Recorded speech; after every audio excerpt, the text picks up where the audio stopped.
Bonjour à tous, ici Manga Anime Fan. On se retrouve aujourd'hui pour une nouvelle manga review. Bien entendu, aujourd'hui, je vous parle d'un manga du même auteur que celui que je vous ai parlé hier, fin de journée, ou ce matin très tôt, dépendamment de quand vous avez regardé la review.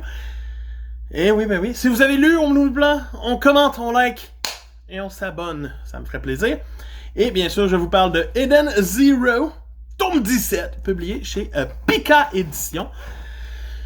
Un tome 17 qui voit des événements tranquillement pas vite. On est en pleine guerre contre les Ocean Six tranquillement pas vite. On a une guerre dans l'espace, beaucoup. Et ben, Shiki arrive face à son adversaire Shura dans ce tome-ci. En mode genre, je vais lui péter la franche. Et Shura lui dit, mais pourquoi ne serions-nous pas amis? Et Shiki de faire, non! Mais Shura va employer une technique genre les combats d'avant-boss sont pas faits, fait que je vais partir. Aller kidnapper une de tes alliés pendant que tu te bats contre des grands robots qui ne t'ont rien fait. Donc, bye bye! Il s'en va de même. Et il va kidnapper Witch qui va lui servir d'otage. Pendant ce temps-là, on va avoir un combat avec Omura dans un monde de miroir contre une des Ocean Six. C'est un combat très correct. C'est le fun de la voir faire des nouvelles techniques, puis utiliser le Ether Drive. Ça là. C'est stylé, je l'accepte. C'est son Overdrive. C'est bien fait. J'adore sa face là-dessus.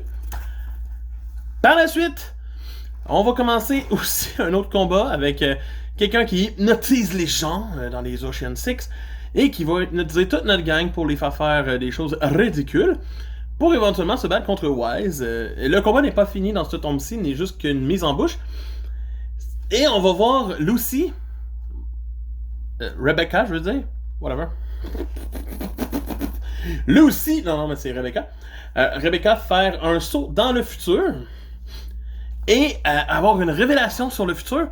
C'est vraiment bien fait, c'est quand même bien amené. Ça rajoute de quoi? C'est pas la narration, c'est juste elle qui voit de quoi. Pour ça, ça rajoute un petit quelque chose. J'aurais aimé que Shura contre Shiki soit fini, mais je suis content que ça se continue, j'ai hâte de voir la suite. Pour moi, ce tome 17, ça mérite une note de 7 sur 10. Donc, t'es mon fan qui vous dit! À plus. Bye!